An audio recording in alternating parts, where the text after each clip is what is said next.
안녕하세요. 저는 사랑하는 가족들과의 건강하고 행복한 노후를 꿈꾸고 있는 여자입니다. 전 가족이라는 건 서로 말 한마디라도 따뜻하게 해주고 힘들 땐 힘이 되어주는 관계여야 된다고 생각해요. 그런데 어떤 가족은 상대방이 기분 나쁠 것도 생각 안 하고 빈정거리기만 하는 경우도 있더라고요. 저희 동서가 그게 엄청 심했었는데요. 그것 때문에 저희 시댁 식구들이 한바탕 난리가 났었던 그 일에 대해 얘기해 보려고 합니다. 끝까지 재밌게 들어주셨으면 좋겠습니다. 제가 어렸을 때 저희 집은 부자는 아니었지만 그래도 중산층 정도는 되었습니다. 저희 부모님은 맞벌이를 하시느라 너무 바쁘셔서 저희 할머니가 저랑 오빠를 거의 다 키워주셨어요. 학교 끝나고 집에 가면 할머니가 이것저것 간식을 만들어주기도 하셨죠. 혜진아, 할머니가 옥수수 맛있게 쪄놨거든. 숙제하면서 이 옥수수 좀 한번 먹어봐라. 우와, 옥수수다. 할머니표 옥수수가 세상에서 제일 맛있는데. 가끔은 저희 부모님이 너무 일이 늦게 끝나 저와 오빠가 먼저 잠에 들 때도 있었는데 그때도 저희 할머니가 자장가까지 불러주면서 저희를 재워주셨어요. 그런데 그렇게 잘 지내던 중 제가 중학교 때 정말 충격적인 사건이 벌어지고 말았어요. 퇴근하고 집에 오던 저희 엄마가 교통사고를 크게 당하고 말았거든요. 그런데 그때 머리를 다치는 바람에 지적장애 2급 판정을 받게 된 거예요. 그때 저희 아빠가 얼마나 힘들어 하셨는지 몰라요. 여보, 내가 미안해. 내가 돈을 더 잘 벌었으면 당신한테 맞벌이 시킬 일이 없었을 텐데. 그럼 당신이 퇴근하다가 이렇게 사고 당할 일도 없었을 거 아니야. 한순간에 지적장애를 얻게 되신 저희 엄만 의사소통은 아무렇지 않게 되지만 기억력이 좀 나빠지고 고집이 세졌어요. 저희 외할머니는 제가 어렸을 때 이미 돌아가셨는데 그러다 보니까 저희 할머니가 엄마를 딸처럼 지극정성으로 챙겨주시더라고요. 엄마가 전에 하지 않던 실수를 할 때도 할머니가 화 한 번 안 내고 좋게 좋게 말씀하시더군요. 아이고, 애미야. 가스렌지를 썼으면 가스불을 무조건 꺼야 되는 거야. 내가 지난번에도 몇 번이나 얘기했는데 또 까먹었어? 아, 맞다. 어머님이 저한테 가스불 꼭 끄라고 말씀하셨었죠. 아, 분명히 외운다고 외웠는데 왜 자꾸 까먹는지 모르겠어요. 괜찮어. 까먹을 수도 있지. 대신에 다음번에 또 까먹어서 큰일 나면 안 되니까 차라리 다음부턴 밤에 배고프면 날 깨워라. 라면이든 뭐든 내가 끓여주면 되는 거잖니.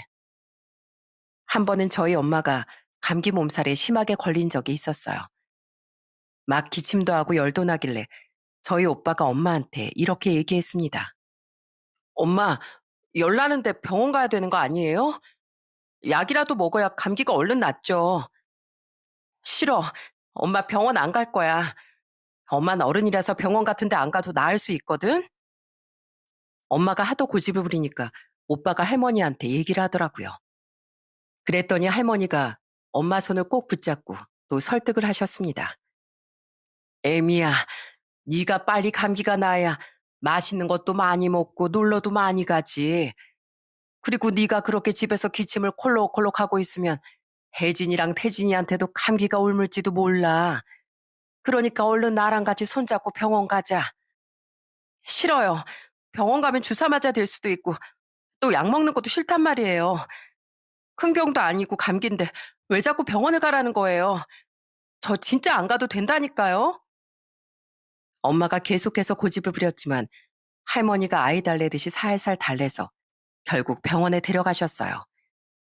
나중에 이 사실을 알게 된 저희 아빠가 할머니한테 이러시더라고요.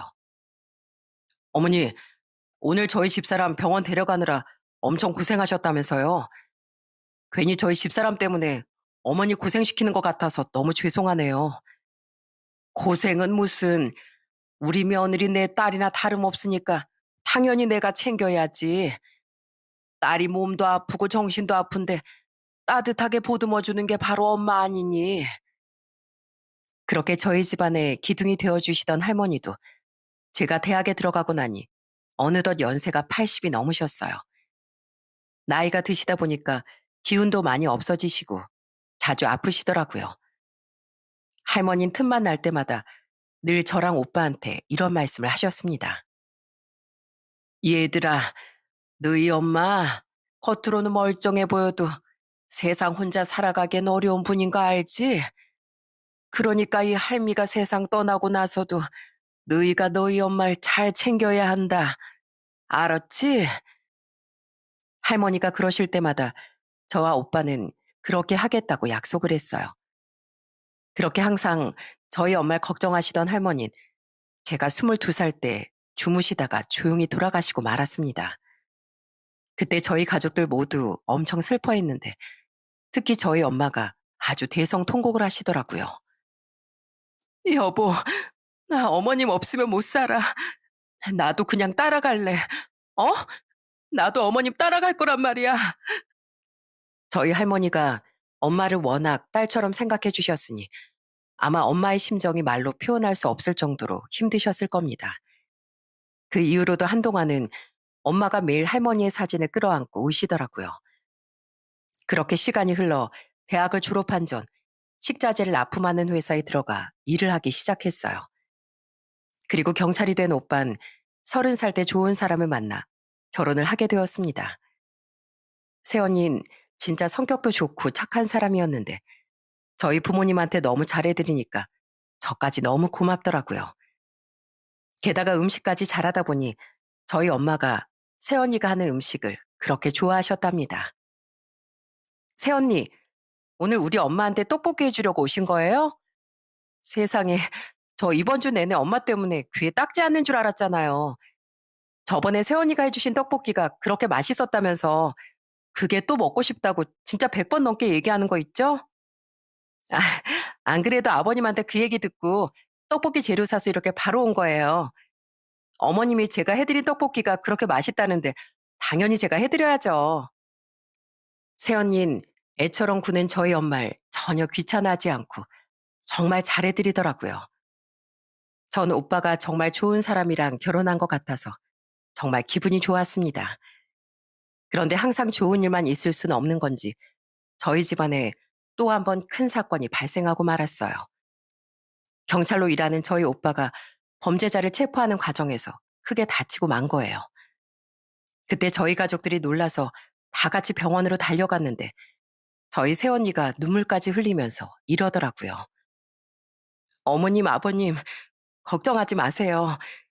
인 제가 어떻게든 예전에 그 건강한 모습으로 돌려놓을게요. 병원에서 매일 지키든 아니면 물 떠놓고 기도를 하든 제가 할 수 있는 거 뭐든 다 할 거예요. 그 후 새언니는 입원해 있는 오빠의 곁에서 정말 지극정성으로 간호를 하더라고요. 저희 오빠도 그런 새언니한테 정말 고마워했습니다. 여보, 내가 당신 봐서라도 얼른 회복해서 다시 열심히 일할게. 내가 우리 집안의 가장인데 이렇게 누워만 있어서 정말 미안해. 그렇게 새언니가 옆에서 정성스레 지켜준 덕분에 결국 저희 오빤 몇 달 만에 회복을 하고 다시 복귀를 할 수 있게 되었어요. 정말 새언니는 저희 집안에 없어서는 안 되는 귀중한 보물인 것 같았어요. 그렇게 시간이 흘러 어느덧 제 나이가 30대 초반이 되었습니다. 그때쯤 저희 아빠는 직장을 은퇴하시고 저도 페인트 공장에 다니는 남편을 만나 결혼을 하게 되었어요. 그래도 저희 남매가 배우자 복은 있는 건지 저희 남편도 새언니처럼 저희 집에 정말 잘하더라고요. 남편은 저희 집에 갈 때마다 매번 작은 선물이라도 꼭 사가고 과일 하나도 직접 깎아서 저희 부모님한테 드리더군요. 그러다 보니까 저희 엄마가 남편을 엄청 좋아하셨어요. 민서방, 나 민서방이랑 있으면 너무 편하고 좋은데 그냥 집에 안 가면 안 되나? 이따가 저녁에 나랑 마시는 것도 먹고 얘기도 많이 하다가 내일 가면 되잖아. 아유, 당신 우리 사이 부담스럽게 왜 그래? 평일에 일하느라 바쁜 사람인데 주말에 이틀이나 처가 있으면 얼마나 피곤하겠어. 그런데 저희 남편은 오히려 밝게 웃으며 이러더라고요. 어머님이 제가 그렇게 좋으시다는데 당연히 하루 더 있다 가야죠. 어머님, 저 오늘 집에 안 갈 거니까 걱정하지 마세요. 제가 내일까지 어머님이랑 실컷 놀아드릴게요. 한 번은 또 저희 친정에서 하루 잤는데 엄마가 저희 남편 먹인다고 아침 일찍부터 된장찌개를 끓이신 거예요. 사실 할머니가 계실 땐 엄마한테 가스불을 못 만지게 했었는데 이젠 저희 아빠도 은퇴하고 집에 계시니까 종종 가스불을 사용하시거든요. 그런데 엄마한테 지적장애가 생긴 이후부터 된장찌개에 뭘 넣는 건지 자꾸 맛이 이상하더라고요. 그런데 남편은 저희 엄마가 끓여준 그 이상한 된장찌개를 먹고서도 인상 하나 안 찌푸리고 오히려 감탄을 하는 거예요. 이야, 우리 어머님 음식 솜씨가 진짜 대단하신데요. 아침부터 이렇게 구수한 된장찌개를 먹으니까 기운이 벌써부터 팍팍 나는 것 같습니다. 아이고, 그래? 우리 가족들은 다 맛없다고 하는데 역시 우리 민서방만큼은 내 편이네. 이러니까 내가 자네 오는 날만 기다리지. 남편은 저희 부모님뿐 아니라 저한테도 무척이나 잘해줬어요. 퇴근하고 집에 오면 늘 저부터 챙기는 사람이었습니다. 여보, 오늘 회사에서 뭐 힘든 일 없었어? 혹시라도 힘든 거 있으면 숨기지 말고 나한테 바로바로 얘기해. 그리고 피곤한 날은 집안일도 하지 말고 그냥 씻고 푹 쉬고 어차피 집안일은 체력이 남아도는 내가 다 하면 되거든. 게다가 저희 시부모님과 시동생, 시누이까지 저한테 잘해줬습니다. 시댁 식구들은 제가 시댁에만 가면 저를 그렇게 반가워해주고 또 제 생일 땐 시어머니가 미역국에 갈비찜까지 해주셨어요. 그런데 시댁 식구들 중 딱 한 명 마음에 안 드는 사람이 있었어요. 그건 바로 저보다 2년 먼저 결혼한 동서였습니다. 동선 이미 아들이 한 명 있는 데다가 제가 결혼한 당시에도 둘째를 임신한 상태였어요. 그래서 그런지 맨날 애핑계를 대면서 아무것도 안 하려고 하더라고요. 형님, 전 애도 봐야 되고 몸도 무거우니까 음식 안 해도 되죠? 형님은 홀몸이니까 하나도 안 힘드시잖아요. 그래, 우리 조카 건강하게 태어나야 되니까 동성 가서 편하게 쉬고 있어. 음식은 나랑 어머님이랑 둘이 해도 충분해. 동서가 말하는 게 조금 쌀쌀 맞긴 했지만 그래도 임산부니까 이해해 주려고 했어요. 제가 임신을 해본 적은 없었지만 임산부가 몸이 얼마나 힘든진 주변에서 많이 들어서 알고 있었거든요. 그런데 동선 임신했다는 이유로 자꾸만 이기적으로 굴더라고요. 시댁에서 모일 때마다 자꾸 가족들 다 들리게 투덜거리는 거예요. 아, 진짜. 원래 식단은 임산부한테 맞춰야 되는 거 아닌가? 난 생선 말고 소고기 먹고 싶은데 왜 하필이면 오늘 저녁에 생선구이냐고. 동서, 그렇게 소고기가 먹고 싶었으면 진작에 얘기를 하지 그랬어. 난 어머님이 동서 아무거나 다 잘 먹는다길래 오랜만에 생선이나 굽자고 했지. 그걸 꼭 제가 먼저 얘기해야 돼요? 그런 건 원래 가족들이 알아서 물어보고 챙겨줘야 되는 거거든요.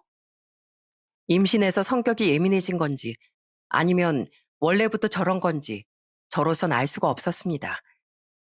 남편 말론 원래도 성격이 좀 까칠한데 요즘 들어 더 심해졌다고 하더라고요. 그래도 전 동서와 잘 지내고 싶은 마음에 동서가 둘째를 낳았을 때 아기 옷이랑 신발도 선물했어요.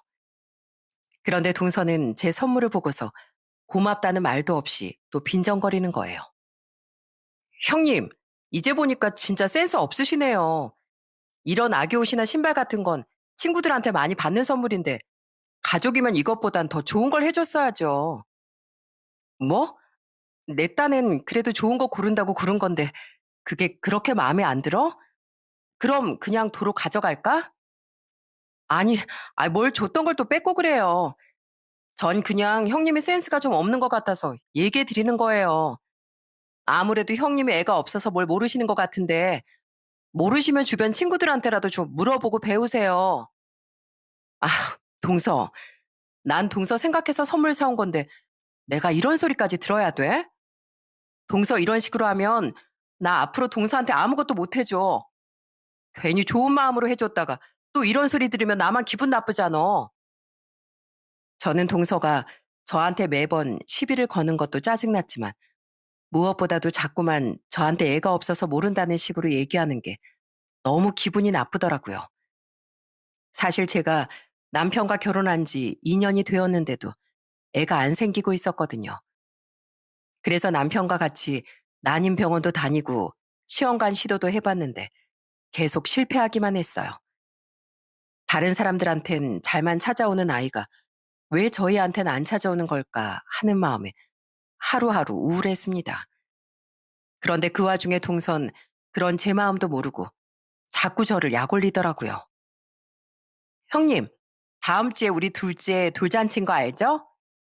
아무리 형님의 애가 없어서 모른다지만 이번엔 친구들한테 물어보고 좋은 선물로 좀 골라보세요. 형님이 마음을 예쁘게 써야 애가 생기는 거예요. 하도 동서가 이러니까 전 이대로 있어선 안 될 것 같더라고요. 그래도 그때까진 동서와 잘 지내보고 싶은 마음에 동서한테 밥 사준다고 불러서 좋게 좋게 얘기를 해봤습니다.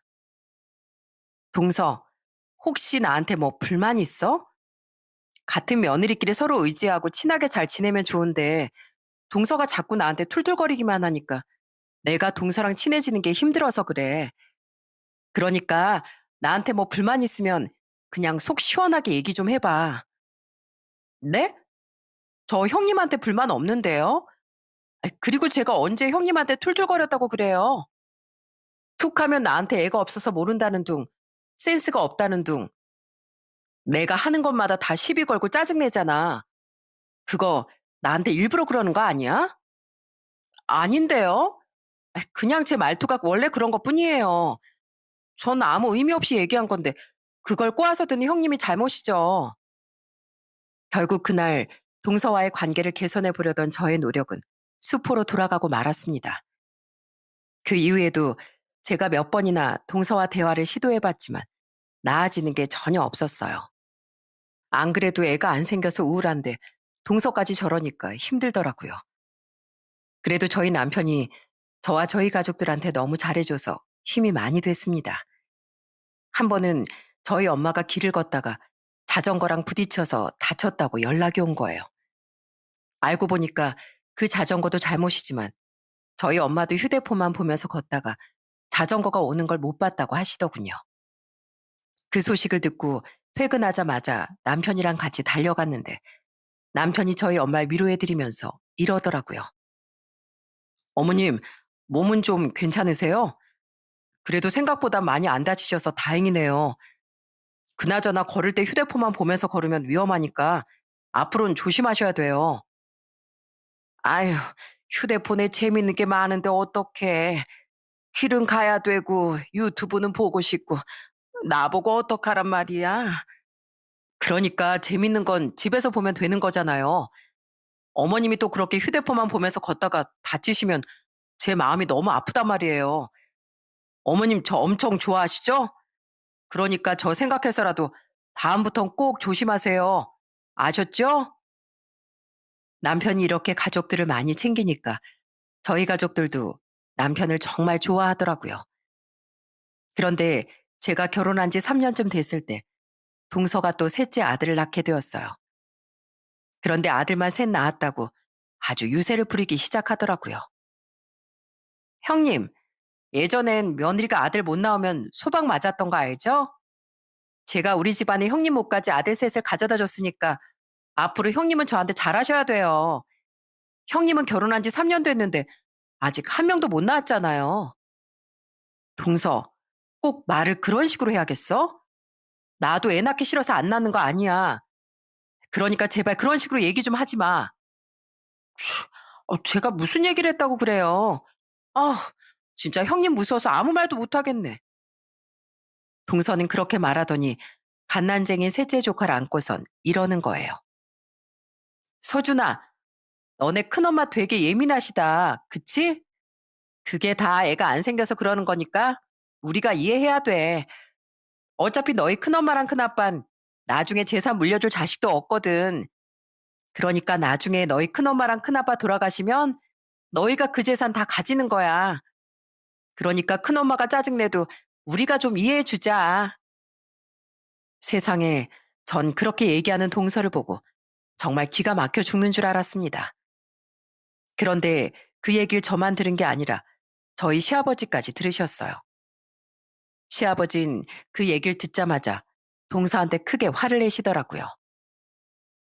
둘째 너, 지금 그게 무슨 소리니? 애한테 좋은 말만 해줘도 모자랄 판에 어디서 엄마라는 사람이 그런 말 같지도 않은 소리를 하고 있어? 그러자 마침 거실로 나오던 시동생도 한숨을 푹푹 쉬면서 이러더라고요. 아휴, 당신 또 무슨 말을 했길래 아버지한테 잔소리를 듣고 있는 거야? 당신 또 우리 형수님 앞에서 이상한 얘기했지?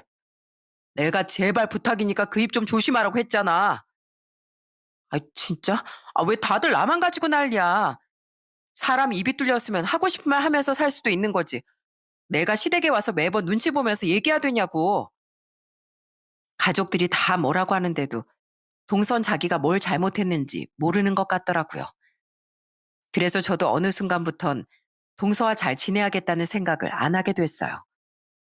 그 후로도 저희 부부는 임신을 하기 위해 정말 수도 없이 많은 노력을 했습니다. 시험관 시도도 여러 번 실패하고 한의원 치료까지 다 해봤지만 전부 다 소용이 없었어요. 그러다 보니까 결혼한 지 6년쯤 됐을 때 이제 포기해야 되나 싶은 마음이 들었습니다. 여보, 우리 그냥 애 없이 우리 둘만 사는 걸로 할까? 이제 나도 나이가 30대 후반인데 언제까지 계속 시도만 할 순 없잖아. 그래. 사실 나도 당신 힘들어하는 거 보면서 그냥 우리끼리만 잘 살자고 얘기하고 싶었어. 그리고 어차피 요샌 애 없이도 잘 사는 부부들 많잖아. 그러니까 우리 지금부턴 안 되는 거 억지로 하려고 하지 말자고. 알았지? 결국 저희 부부는 결혼 6년 만에 임신을 포기하게 되었어요. 그렇게 원하던 아이는 가지지 못하게 되었지만 그래도 사랑하는 남편과 서로 의지하며 평생 행복하게 살면 그만이라고 생각했습니다. 하지만 그것마저도 저한텐 욕심이었던 걸까요?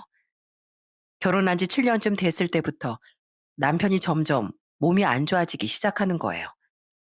평소보다 너무 피곤해하는 데다 자꾸 몸이 간지럽다고 하고 어느 순간부턴 얼굴도 누렇게 뜨는 거예요. 아무래도 이상하다는 생각에 병원에 가서 검사를 해봤는데 간경화라는 청천벽력 같은 진단을 받게 되었습니다. 평소에 남편이 술, 담배도 거의 안 하는 사람이라 간경화에 걸릴 줄은 정말 상상도 못했어요.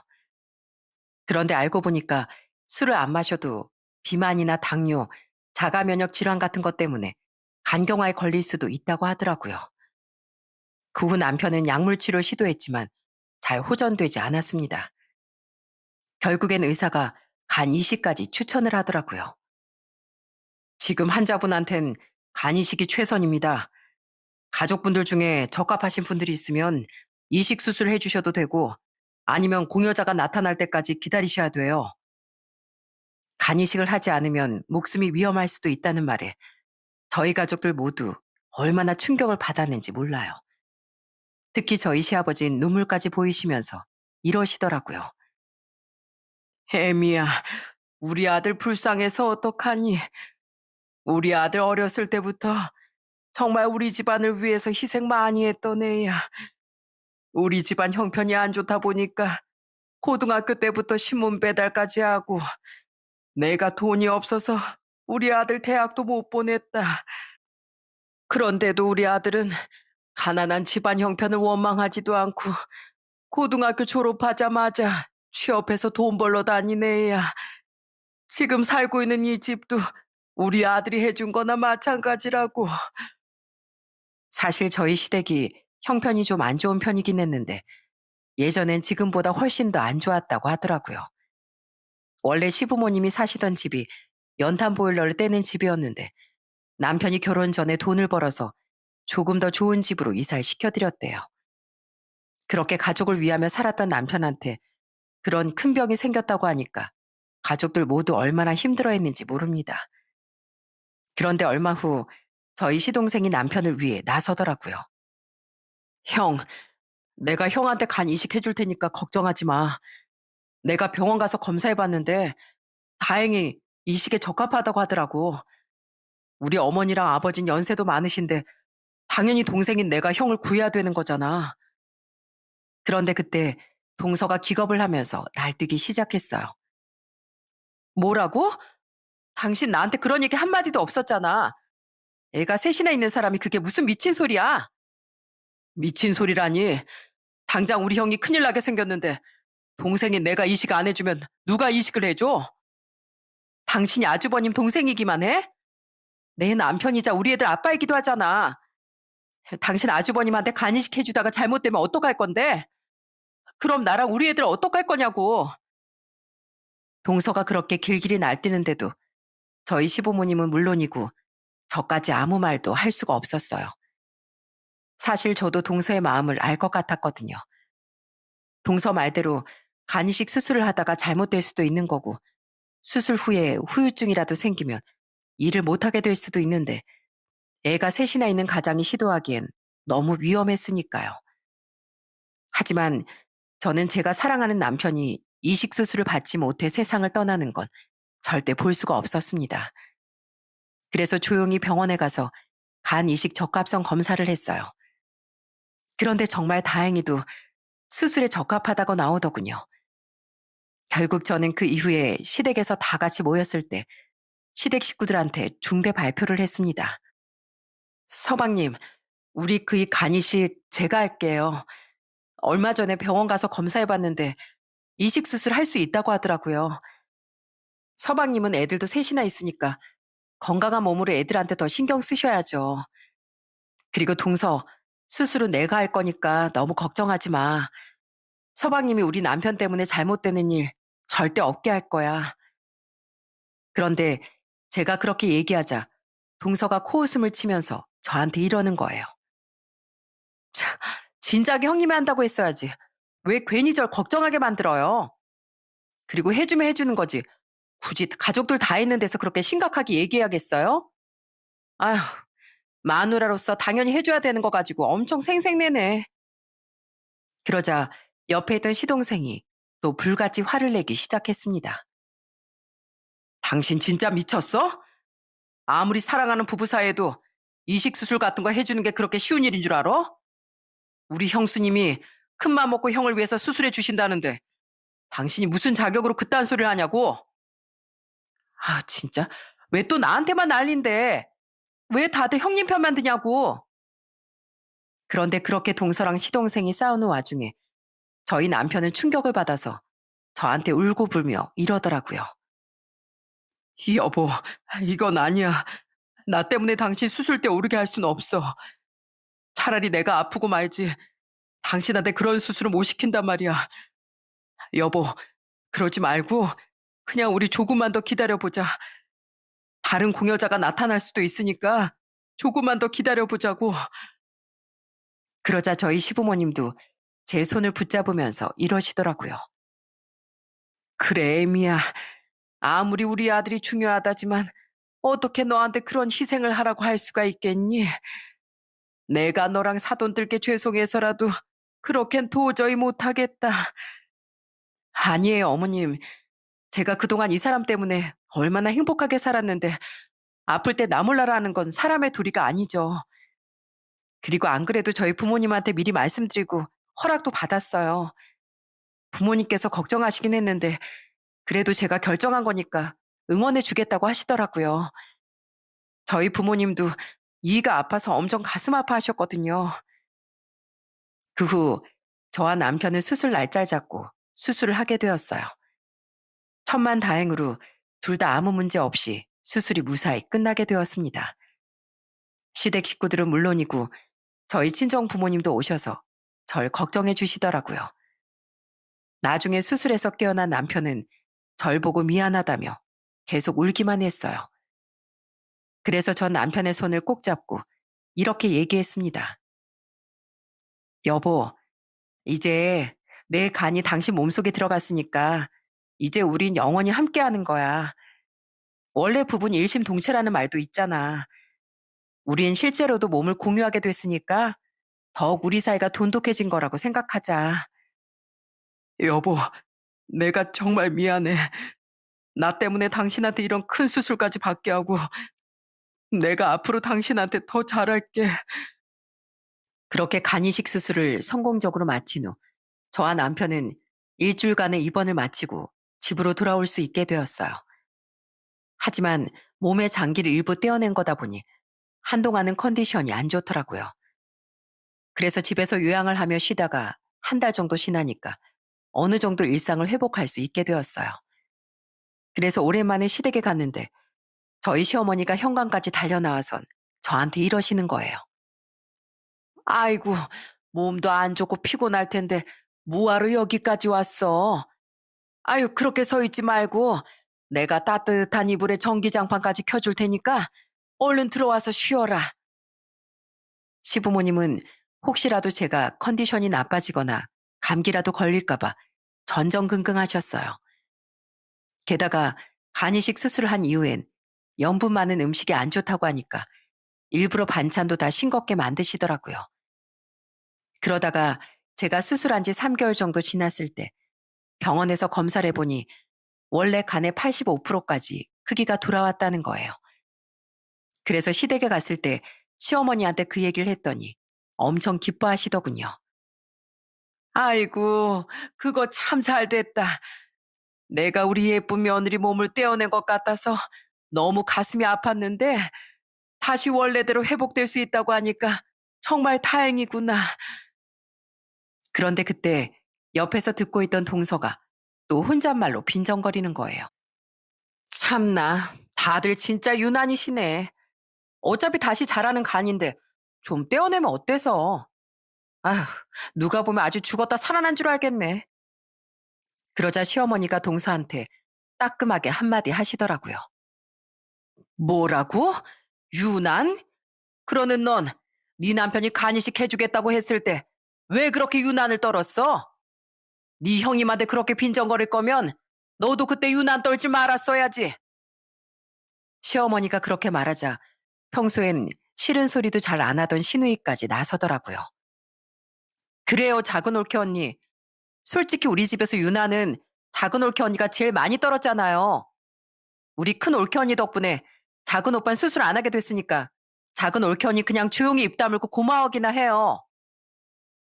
그러자 동서는 기분이 나쁘다면서 입을 삐죽 내밀고 하루 종일 툴툴거리더군요. 가족들이 다 그렇게 뭐라고 하는데도 왜 그 성격을 못 고치는 건지 이해가 되지 않았어요. 그러다가 몇 달이 지나 명절이 되었습니다. 시댁 식구들끼리 다 같이 모여 음식도 하고 즐겁게 수다도 많이 떨었어요.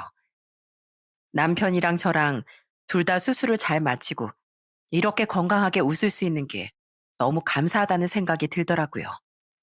그렇게 한참 재밌게 놀다가 다들 각자 할 일을 하고 있는데 이상하게 아직 저녁 먹을 시간이 안 됐는데도 너무 배가 고픈 거예요. 그래서 저 혼자 주방에 가서 전도 집어 먹고 떡국도 조금 떠먹었습니다.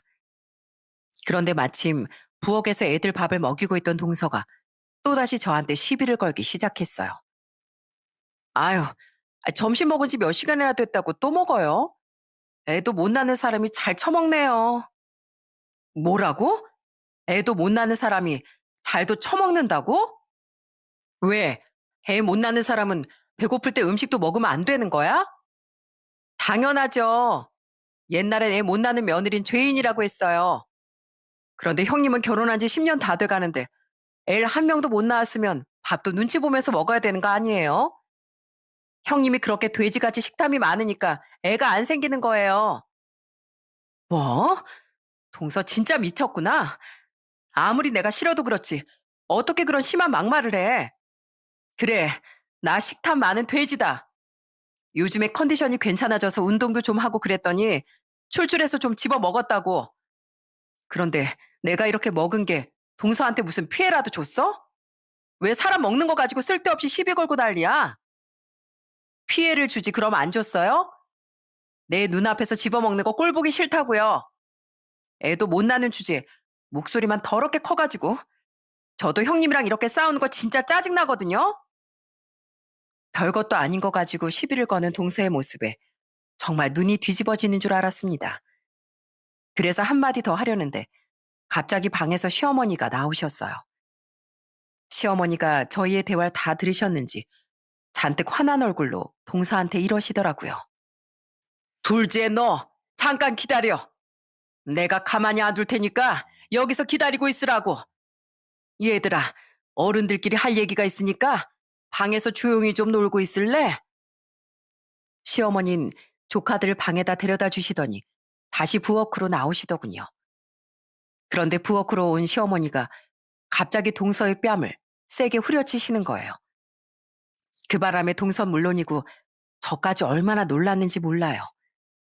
동서는 눈을 동그랗게 뜨고선 아무 말도 못하더라고요. 둘째 너, 도대체 언제까지 네 형님한테 그렇게 함부로 할 거야? 네 형님이 결혼하고 애가 안 생겨서 얼마나 힘든 시간 오래 보냈는지 뻔히 알면서 왜 자꾸 그 얘기를 들먹이고 기분 나쁘게 만드냐고?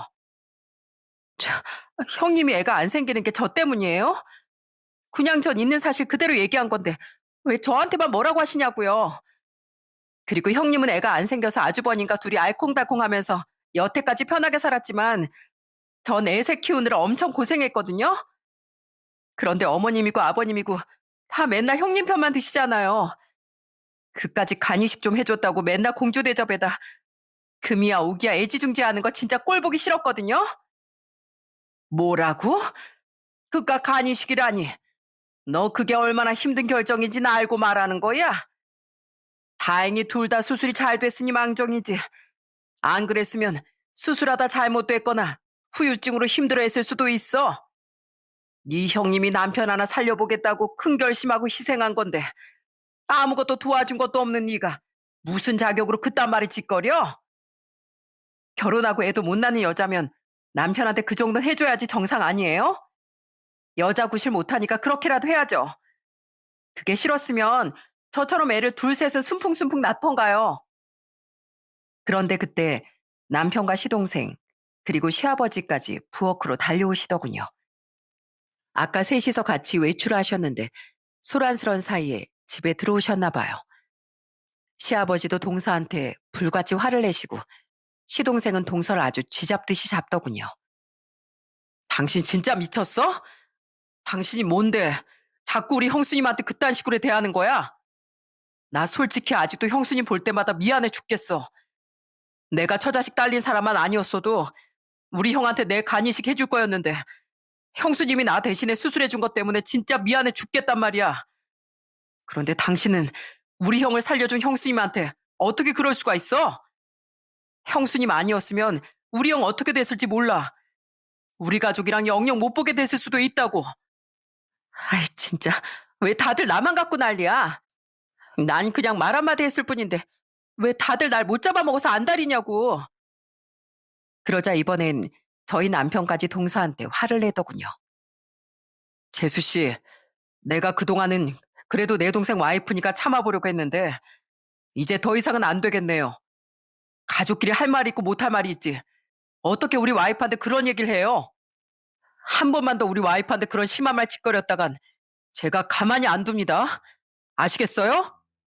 그땐 재수 씨고 뭐가 없다고요. 아주버니까지 왜 이래요? 진짜 짜증나 죽겠네. 이놈의 집구석 진짜 짜증나서 돌아버리겠다고. 왜 다들 형님 편이야? 왜 내 편은 하나도 없냐고. 동선 혼자서 막 소리를 지르고 난리 치더니 결국엔 자기 분을 못 이겨 집 밖으로 혼자 나가버리더군요. 가족들 모두 그 모습을 보고 얼마나 어이없어 했는지 모릅니다. 그렇게 동서가 집을 나가고 나자 시동생이 눈물까지 보이면서 저한테 사과를 하더라고요. 형수님, 제가 저희 와이프 대신해서 사과드리겠습니다. 형수님이 우리 집안에 어떤 사람인데 저희 와이프가 저렇게 날뛰도록 내버려 둔 거 다 제 잘못이에요. 형수님, 제가 앞으로는 저 사람 형수님한테 함부로 못하게 만들게요. 제가 이혼한 한이 있어도 다신 저런 짓 못하게 만들겠다고요. 그러자 저희 남편도 저한테 이러더라고요. 여보, 나야말로 당신한테 정말 미안해. 내가 병에 걸리는 바람에 수술까지 받게 만들고 이젠 재수 씨한테 저런 수모까지 당하게 만들었으니 이게 다 나 때문인 것 같아. 당신하고 결혼해서 행복하게 만들어주겠다고 약속했었는데 이렇게 당신 마음 힘들게 해서 정말 미안해. 하지만 이게 어디 남편이나 시댁 식구들의 잘못인가요? 이건 다 개념 없고 인성이 더러운 동서 잘못이죠. 시부모님까지 저한테 미안하다고 사과를 하셨는데 저는 다 괜찮으니까 걱정하지 말라고 말씀드렸습니다. 그러자 시동생이 앞으로는 자기 와이프 꼭 단속하겠다고 저한테 몇 번이나 약속을 하더라고요. 그런데 정말로 시동생이 동서한테 무슨 수를 쓰긴 쓴 걸까요? 그 이후로 시댁에서 모일 때마다 동서의 태도가 180도 달라져 있더라고요. 예전엔 고개를 빳빳이 들고 맨날 저한테 시비 걸던 사람이 이젠 고개를 푹 숙이고 아무 말도 안 하는 거예요. 게다가 제가 뭔 말만 하면 말대꾸도 안 하고 그냥 네 형님 하고 대답을 하더라고요. 그런데 역시 그 본성을 쉽게 고칠 수는 없는지 다 같이 식사하는 자리에서 혼자서 고기 반찬을 다 집어먹다가 시어머니한테 한 소리 먹고 말았어요.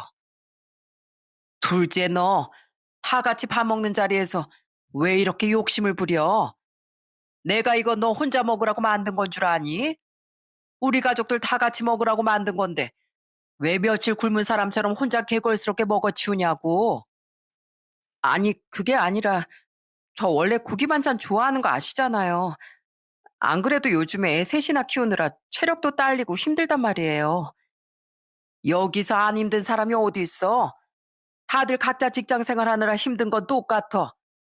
그런데 넌 언제까지 애 셋 낳았다는 핑계 대면서 유난 떨 거야? 유난이 아니라 진짜 힘들어서 그래요. 어머님도 애 셋 키워보셔서 아시잖아요. 그러자 이번엔 저희 시누이가 동서한테 한마디 하더군요. 올케 언니, 올케 언니가 우리 큰올케 언니한테 간이식 해주기 싫었으면 올케 언니처럼 애셋 순풍순풍 낳지 그랬냐고 했다면서요? 그런 작은 올케 언니도 애 키우느라 힘들다고 징징댈 거면 낳지 말지 그랬어요. 올케 언니가 선택해서 낳았으면서 왜 그거 가지고 유난이에요? 아가씨까지 진짜 왜 이래요. 내가 말실수 한 번 한 거 가지고 진짜 다들 너무하시네. 그 이후에도 동선 거의 쭈구리처럼 자기 할 말도 못하고 주눅 들어 지내더라고요. 나중에 시동생한테 얘기를 들어보니까 한 번만 더 말 함부로 하고 제멋대로 날뛰면 당장 이혼한다고 얘기했대요. 그랬더니 이혼하는 건 싫었는지 이제서야 저렇게 성격을 죽이고 조용히 사는 것 같더라고요. 그러다가 하루는 시댁에 갔는데 동서가 저보고 할 말이 있다며 밖으로 불러내더라고요. 형님, 제가 진짜 잘못했어요. 제가 워낙에 말을 툭툭 내뱉는 성격이라 형님한테 못할 말을 많이 했던 것 같아요. 그런데 형님, 저 요즘에 진짜 힘들어 죽겠단 말이에요. 우리 남편은 제가 또 말실수할까봐 맨날 저승사자처럼 무섭게 지켜보고 우리 시댁 식구들도 다 저 미워하는 것 같아서 저 진짜 우울해 죽겠어요. 저요. 솔직히 형님이 우리 시댁 식구들한테 너무 잘하고 다들 형님을 예뻐하시는 것 같으니까 괜히 시샘이 나서 그랬어요. 그런데 아무래도 그 정도가 너무 심했나 봐요. 이럴 줄 알았으면 좀 적당히 했어야 됐는데 제가 너무 멍청했던 것 같아요. 동서, 그래서 그 얘기를 갑자기 나한테 왜 하는데? 동서가 그렇게 말한다고 해서 예전에 있었던 일이 뭐 없어지기라도 하는 거야? 예전 일이 없어지는 건 아니지만 그래도 앞으로의 생활은 바꿀 수 있는 거잖아요. 그러니까 형님이 우리 식구들한테 저에 대해서 좀 좋게 얘기해 주시면 안 돼요? 다들 형님 편이니까 형님이 말씀하시면 들어주실 거 아니에요. 저 요즘에 진짜 외톨이 된 것 같아서 너무 서럽단 말이에요. 얘기를 들어보니 동서는 저를 시샘했던 것도 있고 애초에 말을 함부로 하는 성격인 것도 맞더라고요. 세상엔 말로 성공한 사람도 있는 반면 새치효로 인해 실패하는 사람도 있다고 하는데 저희 동서가 딱 그런 사람인 것 같았습니다. 하지만 전 그동안 동서한테 당했던 게 있었기 때문에 사과 한번 한다고 해서 동서를 용서해주고 싶진 않더라고요. 동서, 그렇게 힘들면 동서가 알아서 좀 잘해봐. 어린애도 아니고 다 큰 어른인데 자기가 저지른 일은 자기가 해결해야 되는 거 아니겠어? 동서 말대로 동서 내를 셋이나 낳은 대단한 사람이잖아. 그러니까 나한테 이렇게 구질구질하게 얘기하지 말고 가족들 마음은 동서가 노력해서 직접 되돌려 보라고. 알았어? 형님, 그러지 말고 제발 저 한 번만 도와주세요. 네? 하지만 전 더 할 얘기 없다고 하고 다시 집으로 들어와 버렸습니다. 그 후에도 동서는 계속 쭈구리처럼 지내며 저한테 자꾸 도와달라는 눈빛을 보내는데 전 그냥 그 눈빛을 외면하고 있어요. 결혼 생활 10년 하는 동안 저한테 그렇게 함부로 한 사람을 제가 뭐하러 도와주겠어요? 앞으로도 동서랑은 사적으로 친해지는 일 없이 그냥 동서랑 형님 관계로만 지낼 생각이에요. 언젠간 동서가 정말로 정신 차리고 성격을 고칠 수도 있겠지만 적어도 아직까진 아닌 것 같거든요. 저희 시댁 식구들은 여전히 저한테 엄청 잘해주고 계세요. 이제 남편이랑 저랑 어느 정도 몸이 회복된 상태라 앞으로 남편과 함께 할 건강한 미래만을 꿈꾸고 있답니다. 그런데 얼마 전 남편과 상의 끝에 큰 결정을 하게 되었어요. 더 나이 먹기 전에 아이를 입양하기로 했거든요. 요즘에 우리나라에서 해외로 입양 가는 아이들이 많다고 하는데 그런 아이들에게 부모가 되어주고 싶더라고요. 저희 부모님도 그 결정을 정말 많이 응원해 주셨습니다. 혜진아, 정말 잘 생각했다. 꼭 핏줄이 이어져야지만 가족이 아니야. 너희 할머니가 너희 엄마를 딸처럼 생각했던 것처럼, 그리고 너희 시부모님이 널 아껴주시는 것처럼 너도 누군가에게 사랑을 듬뿍 주는 사람이 되었으면 좋겠구나. 요즘 남편과 같이 입양을 알아보고 있는데 입양 절차가 참 까다롭더라고요. 아직은 저희 부부한테 어떤 아이가 찾아오게 될지 모르겠지만 부모로서 최선을 다해 그 아이를 키울 생각입니다. 제가 살면서 저희 할머니와 부모님 그리고 시부모님한테 받은 사랑만큼 나중에 입양하게 될 그 아이한테 사랑을 듬뿍듬뿍 줄 거예요. 제가 난임 치료를 하면서 인터넷 카페 같은 데도 많이 가입을 했었는데 요즘 젊은 부부들 사이에 난임으로 고생하는 부부가 그렇게 많다네요. 제가 난임을 겪어보니까 자기 자신한테 화가 날 때도 많고 세상을 원망하게 되기도 하더라고요. 그럴 때 저희 동서처럼 아픈 곳을 쿡쿡 찌르는 사람이 있으면 얼마나 가슴에 상처가 많이 되는지 모릅니다. 제 사연을 듣고 계시는 분들께서도 주변에 난임으로 고통받는 부부가 있다면 따뜻한 말 한마디 해주셨으면 좋겠어요. 심적으로 많이 지친 사람들이기 때문에 그런 따뜻한 말 한마디가 엄청 힘이 많이 되거든요. 아참, 그리고 저처럼 가족을 위해 간이나 신장 등 장기 이식 수술을 하게 된 분들도 정말 응원합니다. 공여자뿐만 아니라 수혜자분까지도 부작용 없이 건강하게 잘 사셨으면 좋겠어요. 저도 남편이랑 건강관리 열심히 하고 병원도 꾸준히 다니려고요. 그럼 전 이만 제 사연을 마치도록 하겠습니다. 끝까지 들어주셔서 정말 감사합니다. 오늘 하루도 건강하고 행복한 하루 보내세요.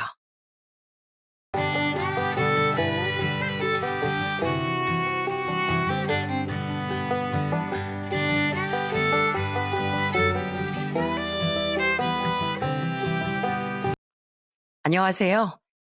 저는 한평생 잡고 살던 걸 포기하고 드디어 마음이 편해진 시골 할머니입니다. 제가 이렇게 나이 들어서야 겨우 마음을 비우고 포기할 수 있었던 대상은 바로 저희 큰아들이에요. 자식이라는 게 부모가 아무리 노력해도 뜻대로 되지 않는다는 걸 이제서야 제대로 깨달았거든요. 제 아들이 뭘 했길래 제가 아들을 포기까지 했는지 지금부터 얘기해 보도록 하겠습니다. 20대 중반 남편과 결혼을 한 전 시골에서 농사를 짓고 살면서 아들 둘, 딸 둘을 낳았습니다. 저희 애들은 틈날 때마다 농사일도 도와주고 동네 어르신들한테 인사도 예쁘게 잘하는 착한 애들이었어요. 하지만 자식 넷 중 큰아들만큼은 좀 유별났습니다. 공부는 안 하고 맨날 여기저기 싸돌아다니는 것만 좋아하는 데다 집에서도 맨날 동생들을 부려먹더라고요. 야, 나 목마르니까 가서 식혜 좀 떠와. 왜 얼마 전에 엄마가 만든 식혜 있잖아. 그거 한 장 가득 빨리 떠오라니까. 오빠, 오빤 손이 없어, 발이 없어? 그렇게 들어누워 있을 시간에 그냥 오빠가 가서 떠오면 되는 거 아니야? 이게 진짜 오빠가 하라면 할 것이지 뭔 말이 그렇게 많어? 내가 우리 엄마 아빠 다음으로 이 집안에서 제일 서열이 높은 사람이거든? 그러니까 까불지 말고 내가 시키는 대로나 해. 큰아들이 하도 동생들한테 함부로 해서 저와 남편한테 얼마나 자주 혼났는지 몰라요.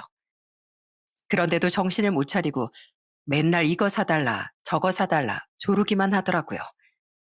그러다가 저희 큰아들이 중학교 때 갑자기 어떤 여자가 제 아들 또래 애를 데리고 저희 집에 찾아와선 엄청 화를 낸 적이 있었어요. 이봐요. 자식 교육 좀 제대로 시켜요. 도대체 애가 뭘 배우고 자랐길래 남의 운동을 함부로 뺏어가고 애를 이 지경까지 만듭니까? 내가 우리 아들 이꼴로 집에 들어온 거 보고 얼마나 눈이 뒤집어졌는 줄 알아요? 저는 큰아들이 사고를 쳤다는 말에 가슴이 철렁하고 너무 죄송해서 방에서 쉬고 있던 큰아들을 밖으로 끌고 나왔어요. 그리고선 큰아들한테 당장 사과하라고 소리를 질렀습니다. 진아니 너 엄마가 밖에서 이런 짓 하라고 가르쳤니? 어디 할 짓이 없어서 친구 물건을 빼앗고 손찌검까지 해. 너 당장 얘한테서 빼앗은 운동화 돌려주고 얼른 미안하다고 무릎 꿇고 사과해. 아이 진짜 그러게 내가 운동화 사달라고 할 때 엄마가 사줬으면 이런 일 없었잖아요. 그리고 처음부터 뺏으려고 했던 게 아니라 그냥 한번 신어보려고 한 건데 얘가 안 된다고 하길래 그냥 한번 혼내준 것뿐이에요. 그런데 왜 내가 사과를 해야 돼요? 너 진짜 이럴래? 아무리 엄마가 운동을 안 사줬다고 해도 왜 남의 물건을 함부로 빼앗아? 그리고 운동화 주인이 안 빌려주고 싶으면 안 빌려주는 거지. 왜 애를 이 지경으로 만들어 놓냐고. 너 진짜 회초리 부러지도록 이 엄마한테 혼나고 싶어서 그래? 저는 회초리까지 들고 나와 큰아들을 엄청 혼내고 결국 억지로 무릎을 꿇려 사과까지 시켰습니다. 그런데 저희 큰아들은 그 이후에도 계속해서 못된 짓만 골라 하더군요. 고등학교 땐 수시로 가출을 하고 이상한 애들과 어울려 다니기만 했어요. 하도 그러다 보니 저희 남편이 제 저러다가 정상적인 사회생활이나 할 수 있을지 모르겠다고 걱정을 엄청 많이 하더라고요. 그렇게 고등학교를 졸업한 큰아들은 공부하기 싫다고 대학도 안 갔습니다. 그러더니 서울에서 돈을 벌 거라면서 방을 얻게 보증금을 달라고 하는 거예요. 그래서 전 앞으로 생활비 같은 거 못 보내주니까 제발 가서 사랑굿이라면서 살라고 보증금만 주고 내보냈습니다. 그러자 그때 이후엔 사고도 안 치고 조용하더라고요. 하지만 무슨 일을 하는 거냐고 물어봐도 제대로 대답을 해주지 않았어요. 그렇게 시간이 흘러 나머지 자식들도 전부 다 어엿한 사회인이 되었습니다. 둘째 아들은 공무원이 되었고, 셋째 딸은 사회복지사로, 그리고 막내딸은 평범한 직장에 취업을 하게 되었어요. 막내딸이 취업을 했을 때 가족들끼리 파티를 했는데, 그때 오랜만에 큰아들도 집에 왔더라고요. 그런데 큰아들은 괜히 또 동생들한테 시비를 걸기 시작하는 거예요. 야, 너넨 대학까지 나왔으면서 왜 하나같이 별 볼 일 없는 직업을 선택했냐? 공무원 해봤자 월급 얼마나 되지도 않고 수연이 네가 이번에 취업한 회사도 중소기업이라며? 그리고 수정이는 사회복지사가 뭐냐? 그것도 월급도 얼마 안 되면서 남 도와주는 일 하는 거잖아. 그렇게 남들 도와주고 싶으면 차라리 이 오빠를 챙겨. 가족을 먼저 챙겨야지.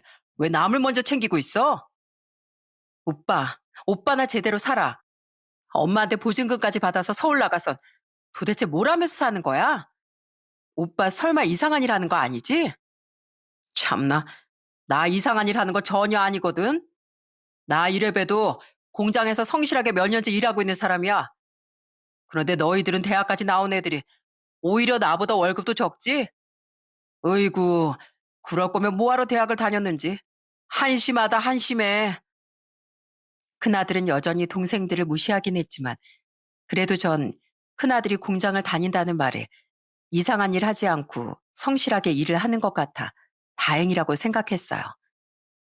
큰 건 바라지 않으니 제발 남들처럼 평범하게만 살았으면 좋겠다고 생각했습니다. 그러다가 저희 큰아들이 30대 초반에 평범한 직장인과 결혼을 하게 되었어요. 그런데 맨날 건들건들하고 이기적으로 구는 저희 큰아들과 달리 며느린 성격도 너무 좋고 저희 가족들한테도 정말 잘하더라고요. 어머님, 제가 오늘도 이희한테 어머님 댁 오자고 졸랐어요. 원래 부모님 살아계실 때 잘해야 된다는 말이 있잖아요. 이희가 워낙에 성격이 무심하길래 이런 것도 잘 모르는 것 같아서 제가 일부러 끌고 온 거예요. 그나저나 어머님, 오늘은 밭에 일하러 안 가세요? 저 오늘 어머님이랑 같이 반일하려고 편한 옷도 갖고 왔거든요. 며느린 저희 집에 와서 밭일도 도와주고 음식도 같이 하고 정말 딸처럼 살갑게 잘하더라고요. 게다가 평일에도 저희 아들한테 밥 차려준 사진을 찍어서 저한테 보내는 거예요. 어머님, 이가 어릴 때부터 편식이 심했다면서요. 그런데 나이 들수록 골고루 먹고 건강 관리하는 게 중요하잖아요. 그래서 제가 이 편식하는 거 좀 고쳐보려고 요즘에 이것저것 많이 해주고 있어요. 전엔 이런 고구마 줄기 같은 것도 안 먹었는데 제가 하도 먹으라고 하니까 이젠 조금 먹더라고요. 며느린 저희 집안에 정말 보물 같은 존재였어요. 평소에도 저희 아들이 동생들한테 기분 나쁘게 말하거나 툴툴거리면 며느리가 나서서 대신 화를 내주기도 했습니다.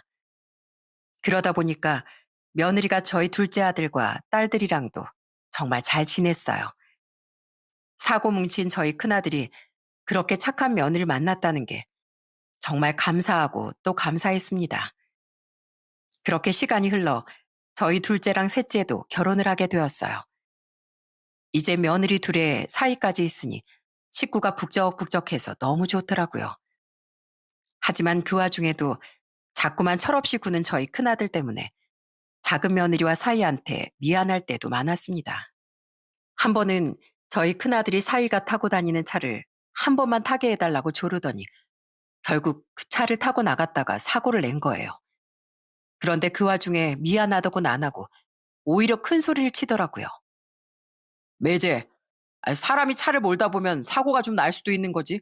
왜 그렇게 짜증을 내고 그래? 이거 그냥 보험 처리하면 되는 거잖아. 형님, 그래서 제가 차 못 빌려드린다고 몇 번이나 말씀드렸잖아요. 하도 한 번만 타보자고 조르시길래 집 앞에서 한 바퀴만 타시라고 한 건데 그걸 그대로 전봇대에 갖다 박으시면 어떡해요. 차, 차가 아예 박살난 것도 아니고 그냥 조금 긁힌 거 가지고 왜 이렇게 난리야?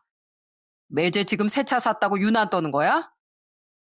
게다가 한 번은 저희 둘째 며느리가 저와 남편 선물로 패딩을 사온 적이 있는데 저희 큰아들이 그걸 보더니 빈정거리기 시작하는 거예요. 이야, 재수 씨 돈 많은가 봐요. 그럼 치사하게 우리 엄마 아빠만 사주지 말고 나도 좀 사줘봐요. 나도 이렇게 좋은 패딩 좀 입어봅시다.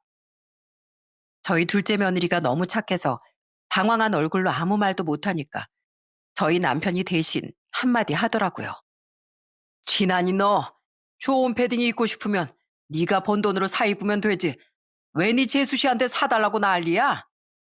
그리고 네 재수 씨한테 패딩 사달란 얘기하기 전에 너나 먼저 동생들한테 베풀어라. 솔직히 말해서 너 동생들한테 밥 한 끼라도 사준 적이 있냐? 동생들 잘 사는지 걱정이라도 한번 해본 적이 있냐고. 저는 그래도 큰아들이 결혼까지 했으면 좀 철이 들 줄 알았는데 여전히 건들거리기만 하고 바뀐 게 하나도 없었어요. 그래서 저희 큰아들과 같이 사는 큰며느리가 늘 걱정이었습니다. 그런데 하루는 타지에서 일하고 있던 저희 막내딸한테서 전화가 온 적이 있었어요. 막내딸은 엄청 다급한 목소리로 이러더라고요. 엄마, 나 아무래도 큰오빠한테 사기당한 것 같아요. 저번에 급하게 돈이 필요하다면서 2달 안에 꼭 갚는다고 사정사정하길래 1,200만 원을 빌려줬단 말이에요. 그런데 벌써 2달이 지났는데 돈도 안 갚고 제 연락도 안 받는 거 있죠? 그래서 큰올케 언니한테 전화해봤더니 자긴 돈 빌려준진 몰랐다고 하고 요즘에 집에도 잘 안 들어온대요. 나 진짜 어떻게 해야 돼요?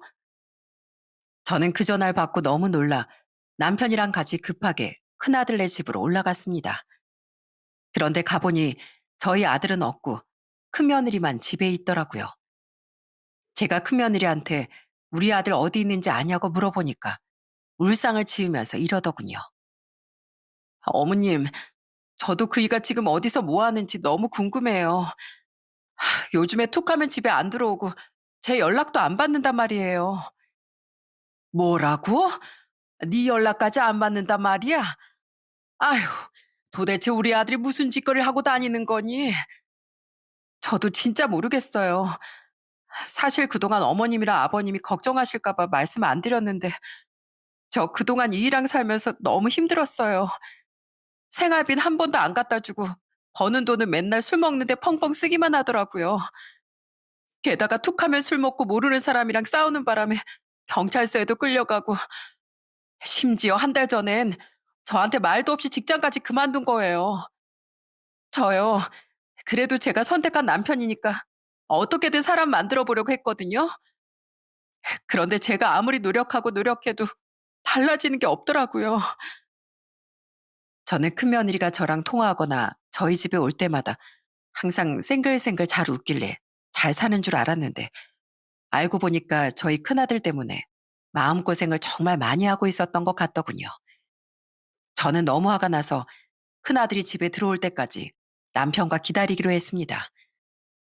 그렇게 큰아들 집에서 하룻밤 자고 다음날 아침이 되었는데 큰아들이 술에 잔뜩 취해선 기어 들어오더라고요. 저는 아들의 등짝을 때리면서 크게 화를 냈습니다. 야, 이 못난 놈아. 어디 할 짓이 없어서 동생 돈을 빌려가서 나 몰라라 해?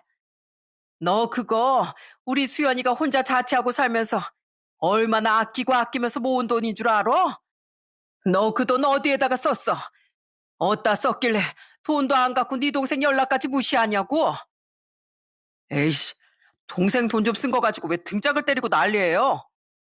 그리고 내가 그 돈 어디다 썼는지 엄마랑 아버지가 알아서 뭐 할 거예요? 그러자 이번엔 저희 남편도 아들한테 불같이 화를 내더군요. 뭐? 알아서 뭐 할 거냐고? 너 우리 수연이한테 급하게 쓸 데 있다고 사정사정해서 빌려간 거라며. 도대체 급한 일이 뭐길래 직장까지 다니는 애가 그 돈을 빌려가? 너 당장 그 돈 수연이한테 돌려줘. 당장 돌려주라고.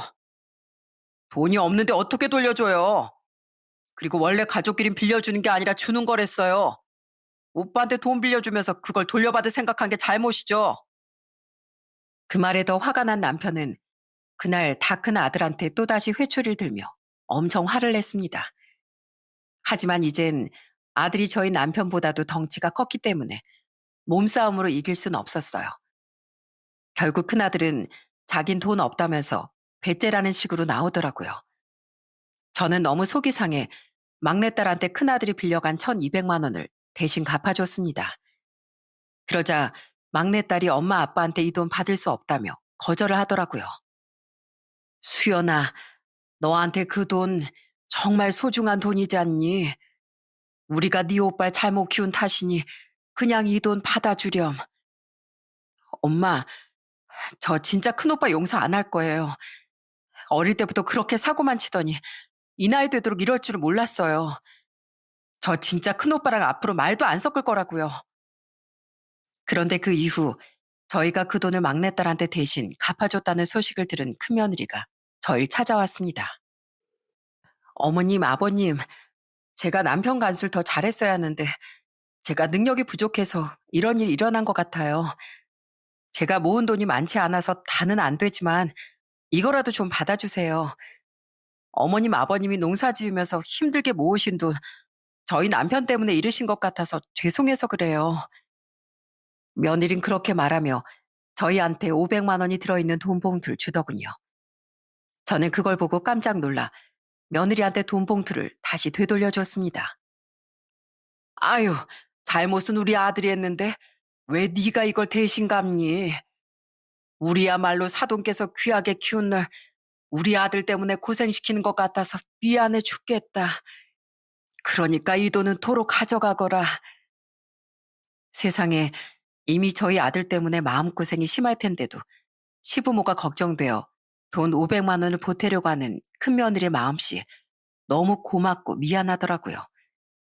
그래서 전 제발 저희 아들이 더 이상 큰며느리 속을 안 썩였으면 좋겠다는 마음에 큰아들한테 수시로 전화해 제발 정신 좀 차리고 살라고 잔소리를 했어요.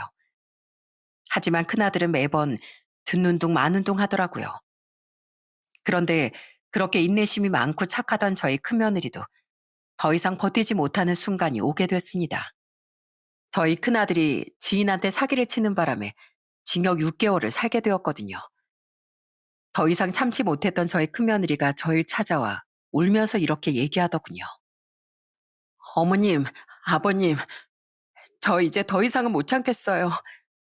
전 그 일을 변화시켜 보겠다고 최선을 다해 노력했는데 이젠 제가 아내로서 바로잡아줄 수 있는 수준은 진작에 벗어난 것 같아요.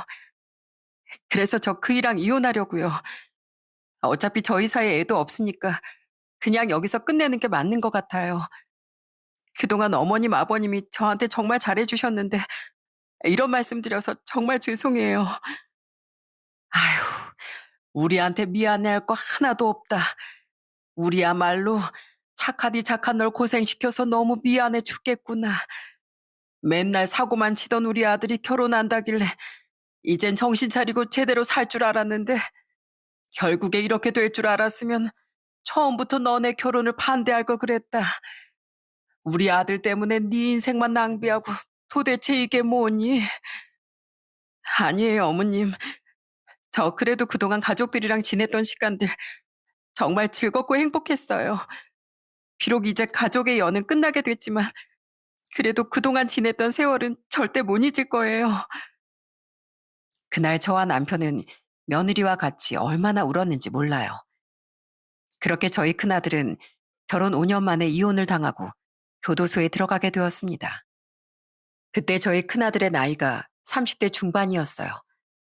그런데 큰아들이 교도소에 들어가니까 저희 집안 분위기가 그렇게 평화로울 수가 없더라고요. 저희 둘째랑 셋째가 낳은 손주들 재롱도 보고 가족끼리 여행도 가면서 정말 즐거운 시간을 많이 보냈어요. 그러다가 어느덧 저희 큰아들이 교도소에서 출소를 하게 되었습니다. 저랑 남편은 큰아들을 앉혀놓고 단호한 목소리로 확실하게 얘기했어요. 진아니 너 잘못한 거 벌 받고 나왔으니까 앞으로는 제발 똑바로 좀 살아라. 이제 우리도 더 이상 널 지원해 줄 수 없고 네가 사고 치는 것도 절대 감싸 줄 일 없을 거다. 그리고 너 앞으로 네 동생들한테도 돈이고 뭐고 아무것도 요구하지 마라. 너도 나이가 있으니까 이제 네 인생 네가 알아서 살아야지. 알았어요. 저도 감방에서 반성 많이 했단 말이에요. 이젠 그냥 저도 남들처럼 성실하게 돈 벌면서 평범하게 살 거니까 걱정하지 마세요. 그나들은 그 이후 다시 공장에 들어가서 일을 하기 시작했어요. 예전처럼 돈을 펑펑 쓰는 것 같지도 않았고 동생들한테 돈 얘기를 꺼내지도 않더라고요. 저축은 하고 사는 건지 궁금하긴 했지만 그래도 사고는 안 치는 것 같아 다행이라고 생각했습니다. 그래서 이젠 드디어 걱정을 덜고 저희 가족이 행복하게 지낼 일만 남았다고 생각했어요.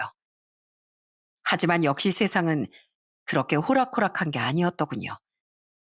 최근 들어 남편이 기침도 많이 하고 목이 쉰 사람처럼 목소리가 이상해지길래 병원에 갔는데 거기서 폐암 진단을 받고 만 거예요. 그때부터 저는 집 뒤에 텃밭만 남긴 채 남편과 같이 농사 짓던 걸 다 정리하고 투병 생활을 하는 남편을 간호하기 시작했습니다. 저희 아들, 딸들은 물론이고 며느리랑 사이까지 전부 다 자주 찾아와 저희 남편을 지극정성으로 보살펴 주더라고요. 아버님, 몸은 좀 괜찮으세요? 맨날 이렇게 누워서만 지내시는 거 너무 힘드시죠? 예전엔 참 정정하셨는데 아버님 이렇게 누워 계시는 거 볼 때마다 가슴이 너무 아파요. 아이고, 내가 우리 며느리 가슴 안 아프게 하기 위해서라도 더 열심히 치료를 받아야겠다. 그나저나 너도 바쁠 텐데 이렇게 자주 안 와도 돼. 지난주에도 와서 한참 있다 갔으면서 뭐하러 이번 주에 또 왔니? 아휴, 내가 집안의 어른으로서 이렇게 자식들한테 걱정만 끼쳐서 정말 미안하다. 저희 손주들도 할아버지 아프지 마시라고 하면서 응원을 많이 해주더라고요. 그런데 그 와중에도 저희 큰아들은 바쁘다면서 딱 한 번만 오고 안 오는 거예요. 제가 아무리 그래도 아버지가 아픈데 너무 무심한 거 아니냐고 한마디 했더니 아들이 정말 황당한 얘기를 하더라고요. 나도 우리 아버지 걱정되긴 하죠. 그런데 가면 온 가족들이 다 모여 있으니까 너무 부담돼서 못 가겠단 말이에요. 솔직히 매제랑 재수 씨가 나 싫어하잖아요. 괜히 가면 눈총만 받는데 내가 거길 어떻게 가요? 그러게 눈총 안 받게 똑바로 살지 그랬어. 그리고 아무리 눈총 받는 게 싫어도 그렇지. 어떻게 아버지가 아픈데 그런 이유로 안 온다고 얘기해? 너 이러다 너희 아버지 돌아가시면 얼마나 후회하려고 그러냐고. 하지만 제가 아무리 그렇게 얘기해도 큰아들은 눈치 보인다면서 끝까지 안 오더군요. 그 사이에 저희 남편의 병세는 점점 심해져만 가고 저희 가족들은 하루하루 마음이 초조했어요. 그러다가 하루는 저희 남편이 제 손을 붙잡고 이러더라고요. 여보, 우리 진안이 내가 해비로서 확실하게 사람을 만들어 놨어야 하는데 그러지 못한 것 같아 너무 걱정이야. 요즘에 직장을 다니고 있다곤 하는데 또 어디 가서 사고 치진 않을지 불안해 죽겠어. 내가 이대로 세상 떠나고 나면 하늘나라에선 우리 진안이가 제대로 사람 구실하고 사는 거 볼 수 있을까? 여보, 그런 소리 하지 마로. 우리 진안이 그래도 요즘에 직장 들어가서 열심히 일하고 있다잖아. 지금은 당신이 이 병을 이겨내는 게 더 중요하니까 진안이 신경 쓰지 말고 조금만 더 힘내보자고.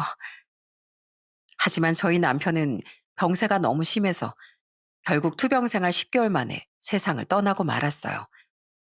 눈을 감는 그 순간까지 남편은 저희 큰아들을 걱정하더라고요. 그렇게 남편이 떠난 후 큰 슬픔에 빠진 저희 가족은 눈물 속에 장례식을 치르게 되었습니다. 그런데 저희 남편이 아플 땐 핑계대고 찾아오지 않던 저희 큰아들이 장례식장에선 바닥에 주저앉아 대성통곡을 하는 거예요. 아버지, 정말 죄송해요. 아버지 살아계실 때 효도를 많이 했어야 하는데 맨날 제멋대로만 살다가 아버지한테 불효만 저지른 것 같아요. 저 어릴 때부터 아버지가 저 사람 만든다고 그렇게 많이 혼내셨는데 그때 정신 못 차리고 계속 한심하게 살아온 제가 너무 후회돼요. 전 진짜 아들 자격도 없는 천하의 나쁜 놈이에요.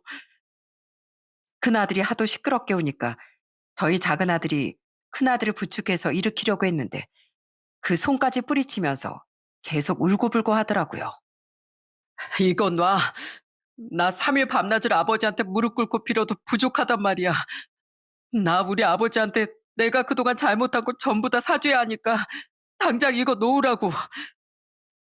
저는 숨 넘어갈 듯이 우는 큰아들을 보면서 가슴이 정말 많이 아팠습니다.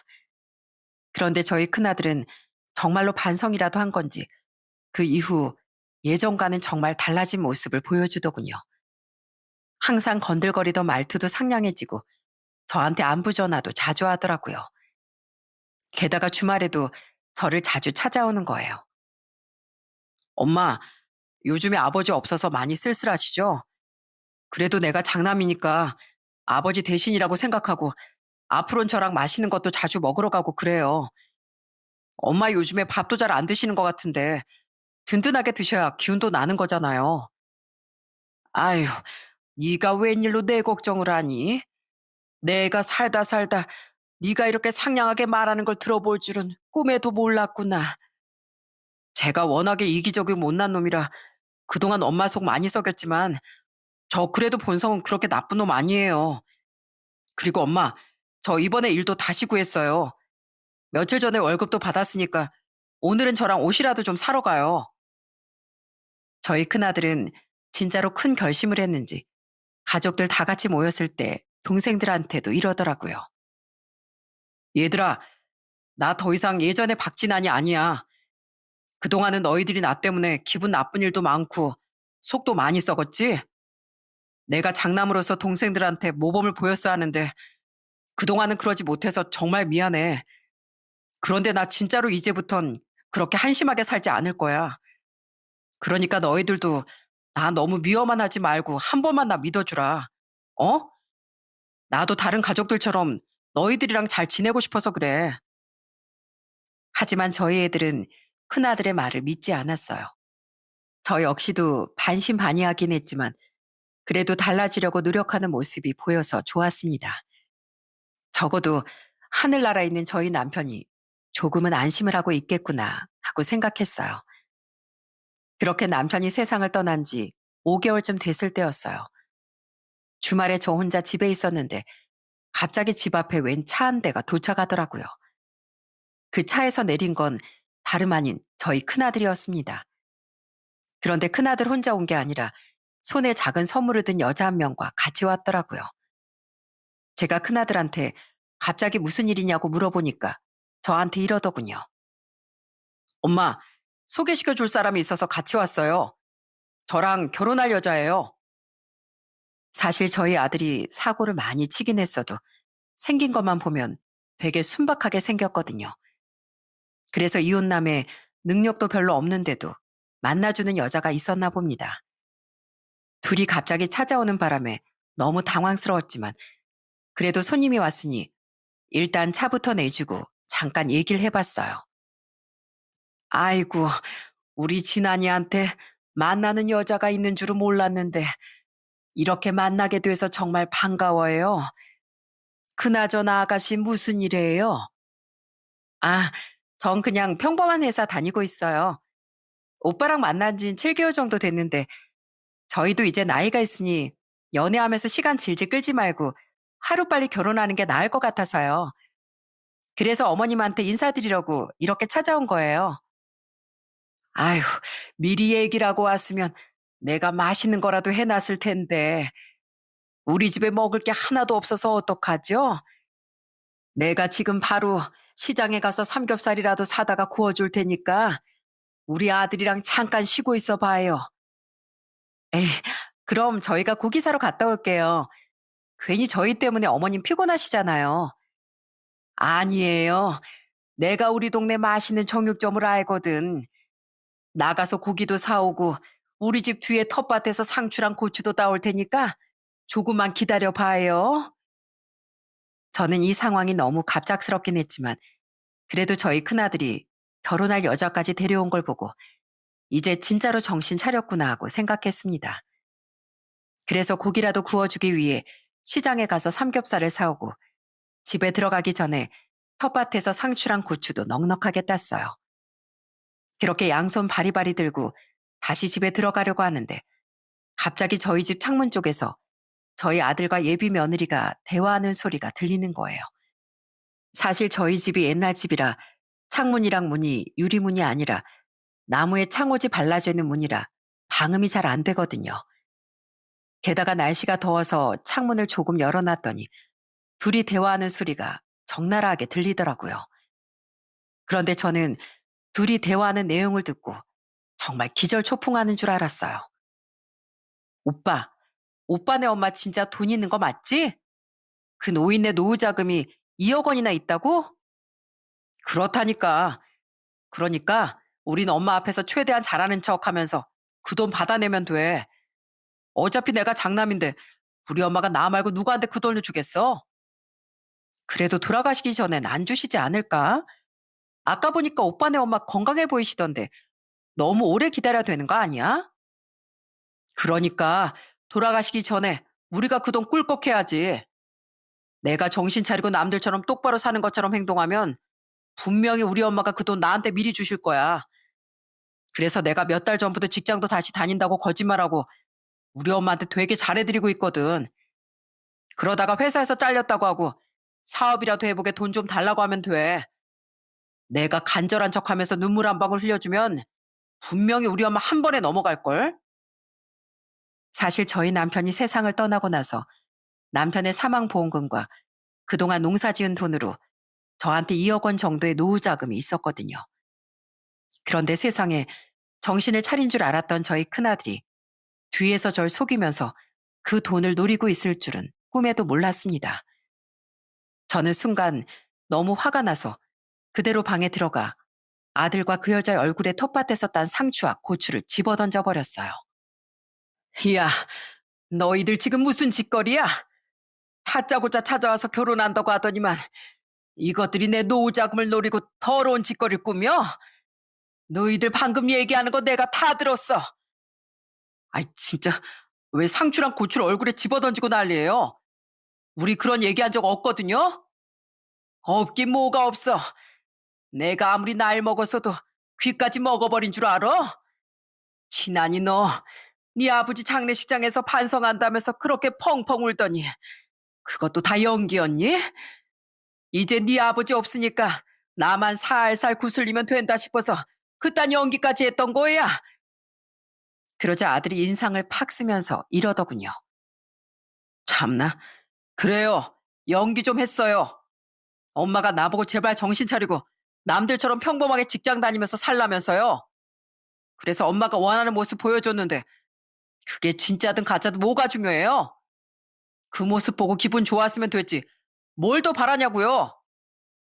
뭐라고? 너 지금 말 다 했니? 네가 그러고도 자식이야? 어떻게 아들이라는 놈이 지 엄마한테 그런 짓을 할 수가 있어? 어떻게 지 엄마를 속여 먹을 수가 있냐고. 저는 너무 분한 마음에 바닥에 떨어져 있는 고추를 주워서 다시 한번 아들과 그 여자한테 집어던졌습니다. 그러자 그 여자가 소리를 빽빽 지르면서 이러더라고요. 아줌마, 미쳤어요? 아무리 시골에 사는 노인네라도 그렇지. 진짜 무식해 죽겠네. 아줌마, 나한테 이딴 거 집어던졌으니까 신고할 거예요? 가만 안 둘 거라고요. 이야, 지금 누가 누굴 신고한다는 거야? 나야말로 너네들 주거 침입죄로 신고할 거야. 너희들 당장 여기서 안 꺼져? 당장 꺼지라고. 전 아들이랑 그 여자의 옷을 붙잡고 억지로 마당으로 끌어냈어요. 그러자 그 여자가 계속해서 소리를 지르더군요. 그래서 전 마당에 있던 호스로 물을 틀어 그 둘한테 뿌려버렸습니다. 야, 이 미친 것들아. 너희들 내 집에서 당장 꺼져. 이 버러지 같은 너네들끼리 결혼을 하든 말든 알아서 하고 내 집에선 당장 나가라고. 아휴, 노인네가 성질만 더러워가지고. 오빠네 엄마 이렇게 드센 할망구인 거 왜 말 안 했어? 그냥 살살 구슬리면 넘어갈 거라며. 나 진짜 짜증나 죽겠으니까 오빠네 엄마 오빠가 알아서 해. 그 여잔 그렇게 말하고선 혼자 차를 끌고 가버리더군요. 그래서 제가 아들도 쫓아내려고 했는데 아들은 물에 젖은 옷으로 꾸역꾸역 방에 들어가더니 아예 들어 누워버리는 거예요. 엄마, 나 이대로는 집에 못 가요.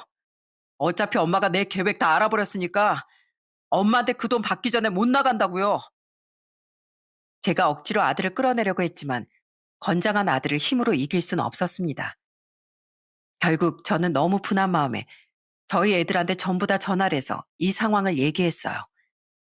그러자 저희 집에서 1시간 좀 안 되는 거리에 사는 저희 둘째 아들이 바로 집으로 달려왔더라고요. 둘째 아들은 큰아들의 멱살을 잡고 아주 난리를 치더라고요. 야, 네가 감히 우리 엄마 노후 자금을 노려? 평생 동안 우리 부모님 속 썩이고 고생만 하게 만들었으면서 어떻게 우리 엄마 노후 자금까지 건드릴 생각을 하냐고? 뭐? 너? 이게 보자 보자 하니까 형을 우습게 하나? 네가 뭔데 나한테 큰 소리야? 내가 우리 엄마 노후 자금을 건드리든 말든 네가 무슨 상관이냐고? 무슨 상관이긴. 내가 우리 엄마 자식인데 당연히 상관해야지. 너 같은 건 형이라고 부르고 싶지도 않아. 이제 나이도 먹을 만큼 먹었으면서 도대체 언제까지 그러고 살 거야? 언제까지 이렇게 가족들한테 피해만 줄 거냐고. 내가 무슨 피해를 줬다고 그래? 왜? 너도 우리 엄마 노후 자금 노렸었는데 내가 먼저 노린 게 억울해서 그래? 그럼 네가 장남으로 태어났어야지. 어차피 내가 이렇게 안 했어도 우리 엄마 나한테 그 돈 물려줬을걸? 뭐? 억울해서 그러냐고? 야, 난 너처럼 우리 엄마 노후자금 노린 적도 없고 마음 약한 우리 엄마 이용할 생각도 없었어. 그런데 넌 우리 부모님한테 효도 한번 해본 적도 없으면서 장남이란 이유로 거들먹거리고 이렇게 하지 말아야 될 짓까지 버려? 야, 너 같은 건 장남도 아니야. 솔직히 말해서 네가 장남으로 산 게 뭐가 있어? 장남은커녕 자식 역할 한 번 해본 적도 없잖아. 너 같은 건 그냥 쓰레기 소각장에다 갖다 버리는 게 딱 어울려. 저희 아들들은 서로 소리를 지르며 아주 치고받고 싸우기 시작하더군요. 그러더니 결국 저희 둘째 아들이 큰아들을 밖으로 끌어내는데 성공했습니다. 야, 너 다신 우리 엄마 눈에 띌 생각하지 마. 우리 엄마랑 아버지가 평생 동안 피땀 흘려 번 돈 아까운 줄 모르는 놈이 어디서 아들인 척하면서 여길 찾아와? 너 한 번만 우리 엄마 찾아오면 내가 가만 안 둘 거야. 그러니까 어디 가서 막노동을 하든 국어를 하든 너 알아서 살라고. 근데 큰아들은 뭐가 그렇게 분했는지 계속 씩씩거리더군요. 그래서 저도 큰아들을 향해 이렇게 말했습니다. 친아니 너 우리 진수 말대로 이제부터 나 찾아올 생각도 하지 말고 날 엄마로 생각도 하지 마라. 나도 이제 너 같은 아들 없다고 생각하면서 살 거니까 다시 내 인생에 나타나지 말라고. 난 그래도 부모로서 할 만큼 했고 너한테 충분히 기회 줬는데 네가 다 차버리고 이 모양 이 꼴로 만들었으니까 나도 어쩔 수가 없구나. 결국 그렇게 저희 큰아들은 집에서 쫓겨나고 말았어요. 그리고 얼마 후 멀리 살던 저희 딸들도 집에 도착했습니다. 저는 자식들을 다 앉혀놓고 중대 발표를 했어요. 다들 잘 들어라. 이 시간 이후로 진아는 더 이상 내 아들이 아니다. 내가 진아니 그놈을 사람 한번 만들어 보고 싶어서 여태까지 참 많이 노력했는데 아무리 노력해봤자 가망 없다는 걸 드디어 깨달았단다. 그러니까 너희들도 이제 그놈이랑 연락도 하지 말고 가족이라고 생각하지 말거라. 그러자 저희 딸들도 잔뜩 화가 난 목소리로 이러더라고요. 엄마, 진짜 잘 생각했어요. 20대 초반 때까지야 철없어서 그랬다고 쳐도 지금 나이가 40대 초반인데 아직도 그러는 건 문제 있는 거잖아요. 그동안 우리 가족이 기회도 정말 많이 줬는데 그걸 다 차버린 건 바로 큰오빠예요. 맞아요, 엄마. 사실 난 큰오빠가 내 돈 들고 날랐을 때 이미 마음속으로 연 끊었어요. 그래도 엄마랑 아빠가 속상해 하실까봐 그동안 얼굴이라도 보고 산 거예요. 그런데 이렇게 말도 안 되는 짓까지 벌이는 걸 보니까 이제 그런 농가는 아예 상종도 하고 싶지 않아요.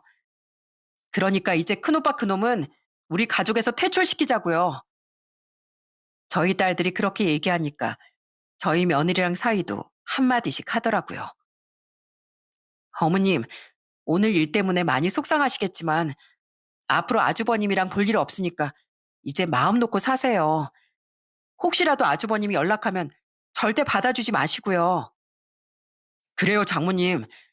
그리고 혹시나 아들이 하나 없어져서 허전하실 땐 차라리 절 아들이라고 생각하세요. 형님이 장모님 마음에 구멍 뚫은 거 다 메꿀 수 있게 제가 장모님한테 더 잘할게요. 아이고, 다들 정말 고맙다. 내가 자식 하나는 지지리도 잘못 키웠는데 그래도 나머지 자식들과 며느리 사위는 정말 잘 얻은 것 같아. 내가 너희들이 있어서 이렇게 힘이 나는구나. 그렇게 저희 가족들은 큰아들과 완전히 연을 끊고 지내기 시작했습니다. 저는 혹시라도 큰아들한테서 연락이 올까봐 아예 큰아들의 연락처를 차단해버렸어요. 저희 애들도 큰아들이 절 찾아올까봐 걱정됐는지 틈날 때마다 저희 집에 와서 저를 지켜주더라고요. 다행히 동생들이 다 제 편이라는 걸 알고 무서웠는지 큰아들이 절 찾아오는 일은 없었어요. 그렇게 큰아들 없이 살다 보니까 마음도 너무 편하고 좋더라고요. 저희 집에서 다 같이 모이면 그게 그렇게 즐거울 수가 없었어요. 에미야, 너 지난번에 가져간 반찬 다 먹었니? 내가 보니까 이쯤 되면 내가 준 반찬이 떨어질 때가 될 것 같아서 미리 좀 더 만들어 놨다. 이따가 집에 갈 때 싸줄 테니까 가져가서 맛있게 먹으렴. 우와, 안 그래도 어머님 해주신 반찬 너무 맛있어서 또 먹고 싶었거든요. 그런데 어머님 힘드실까봐 얘기 안 하고 있었는데 먼저 이렇게 만들어주신 거예요? 그럼 우리 아들도 직장 다니느라 바쁘고 너도 애들 키우느라 힘든데 내가 이런 거라도 해줘야지. 그나저나 너 괜히 먹기 싫은데 내 앞에서 좋아하는 척 하는 거 아니지? 나 그런 거 하나도 서운해하지 않으니까 혹시 받기 싫으면 솔직하게 얘기하렴. 요즘 며느리들 중에선 시어머니가 반찬 주는 거 싫어하는 사람도 있다고 하더라고. 에이, 어머님이 음식 솜씨가 얼마나 좋으신데 제가 왜 그걸 싫어해요. 전 그냥 어머님이 연세도 있으시고 하니까 힘드실까 봐 그러죠. 사실 저처럼 자식들 결혼시킨 분들은 아시겠지만 자식들 생각해서 반찬 해줬는데 거절하면 내심 섭섭하거든요. 그런데 저희 며느리랑 사이는 정말 고맙게도 제가 해준 반찬을 정말 좋아하더라고요. 그래서 전 반찬도 자주 해서 보내주고 텃밭에서 기른 채소들도 자식들한테 싸주면서 소소한 행복을 많이 누리고 살았답니다. 비록 큰아들은 너무 잘못 키운 탓에 아예 연을 끊고 살게 되었지만 나머지 자식들은 손주들 키우면서 성실하게 잘 살고 있어서 얼마나 뿌듯한지 몰라요. 이럴 줄 알았으면 더 일찍 큰아들을 포기해버릴 걸 하는 생각까지 들었답니다. 그렇게 남은 자식들과 즐겁게 지내던 중 어느 날 저희 막내딸한테서 전화가 왔어요. 막내딸은 한숨을 푹푹 쉬면서 저한테 이러더라고요. 엄마, 나 오늘 큰오빠랑 통화했어요. 갑자기 모르는 번호로 전화가 오길래 거래처인 줄 알고 받았는데 큰오빠더라고요. 그런데 세상에 큰오빠 그놈이 뭐라는 줄 알아요? 예전에 사기쳐서 감방 들어갔다 나왔으면서 이번에 또 감방에 들어간다는 거예요. 돈 좀 편하게 벌어보려고 글쎄 중고거래 사기로 무려 38명한테 총 1,900만 원을 뜯었다는 거 있죠? 그래서 이번에 징역 2년을 선고받았대요. 진짜 그 인간 미친 거 아니에요? 뭐라고? 징역 2년? 아이고, 그놈의 자식이 진짜 미치긴 미쳤구나. 어디 할 짓이 없어서 그 많은 사람들한테 사기를 쳐? 그래서 그 자식이 너한테 전화해서 그 얘기를 왜 한 건데? 설마 너 보고 그 돈 물어달라고 한 거 아니지? 그건 아니고 자기가 징역 살고 나오면 나이가 50이 다 되는데 저보고 그때 되면 자기 외면하지 말아달래요. 작은 오빠랑 언니 결혼해서 자기 가정 챙기느라 바쁜데 그나마 전 결혼 안 했으니까 자기 한 명은 챙겨줄 수 있는 거 아니냐면서 자기가 의지할 사람은 저밖에 없다고 얘기하는 거 있죠? 아, 진짜 내가 기가 막혀서 욕을 한 바가지 해줬잖아요. 그런데 더 웃기는 게 뭔 줄 알아요? 그때 엄마 노후자금 같이 등쳐먹으려 했던 그 여자한테는 의지하라고 했더니 그 여자가 도망갔다는 거예요. 알고 보니까 그 여자가 직장인이 아니고 술집 여자였대요. 오빠랑 짜고서 엄마 노후자금 꿀꺽 하려고 했는데 그게 실패하니까 별 볼 일 없는 오빠 버리고 그냥 가버린 거죠. 전 그 얘기를 듣고 아무리 제 자식이라지만 정말 한심하다는 생각이 들더군요. 이 나이 먹도록 아직도 정신을 못 차리고 가족들한테 외면까지 당했으면 적어도 이젠 스스로 살아갈 생각을 해야 되는 거 아닌가요? 그런데 일하기 싫어가지고 또다시 사람들한테 사기나 치고 이젠 징역 2년까지 선고받았다고 하니까 정말 사람도 아닌 것 같더군요. 게다가 여자도 그런 여자를 만났으니 아주 끼리끼리 잘 만난 거였죠. 저희 막내딸이 그래도 엄마가 알아야 할 것 같아서 얘기해 준 거라면서 그래도 절대 마음 약해지지 말라고 당부하길래 무조건 그렇게 하겠다고 얘기했습니다. 이미 큰아들은 제 마음속에서 지워버렸기 때문에 큰아들이 교도소를 들어가든 말든 이젠 제 알 바 아니라고 생각했어요. 그렇게 큰아들과 연을 끊고 살아가다 보니 어느덧 저희 남편을 세상을 떠난 지 1년이 되었더라고요. 저는 납골당에 가서 남편을 향해 마음속으로 이렇게 얘기했어요. 여보, 세상엔 아무리 노력해도 안 되는 일이 있더라고. 그래도 우리 친한이 사람 만들어 보겠다고 그동안 정말 많이 노력했잖아.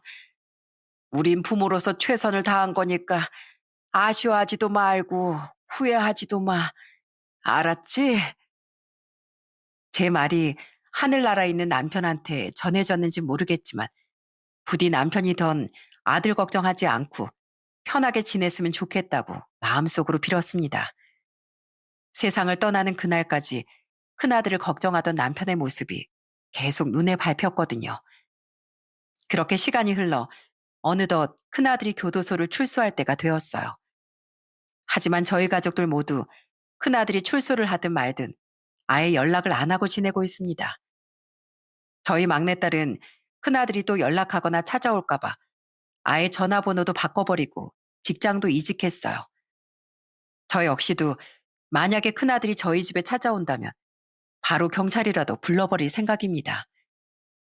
아마 저희 큰아들은 교도소에서 2년을 살다 나왔어도 아직 정신을 못 차렸을 것 같아요. 하지만 이젠 제 아들이 아니니까 그러던지 말던지 신경 안 쓸 생각입니다. 저한텐 사랑하는 나머지 자식들과 손주들이 많기 때문에 제 소중한 시간을 인간 같지도 않은 저희 큰아들한테 쓰고 싶진 않거든요. 제가 앞으로 몇 년이나 더 살지 모르겠지만 남은 생은 무조건 사랑하는 저희 가족들과 좋은 시간 많이 보내다 갈 겁니다. 우리나라 사람들이 옛날부터 자식을 키우는 걸 자식 농사라고 표현하곤 했죠. 자식 농사를 잘 지은 사람은 세상 부러울 것이 없고 제 아무리 출세하고 권세가 드높은 사람도 자식 농사를 망치면 망한 인생이라고 하더라고요. 저는 큰아들만 보면 자식 농사를 대단히 망친 거지만 그래도 나머지 자식들을 생각하면 자식 농사 참 잘 지었다는 생각이 듭니다. 그런데 농사를 지을 때도 썩은 작물을 내다 버리듯이 아무리 노력해도 안 되는 자식은 연을 끊는 게 방법인 것 같아요. 제 사연을 듣고 계시는 시청자분들 중에서도 저처럼 자식 때문에 속 썩는 분들 많으실 텐데 정말 해도 해도 안 된다면 더 이상 고통받지 마시고 남은 가족들을 위해 큰 결심해 보시는 것도 좋을 것 같습니다. 그럼 전 이쯤에서 제 사연을 마치도록 하겠습니다. 항상 건강하고 행복한 생활 되시길 바랍니다. 끝까지 들어주셔서 정말 감사합니다.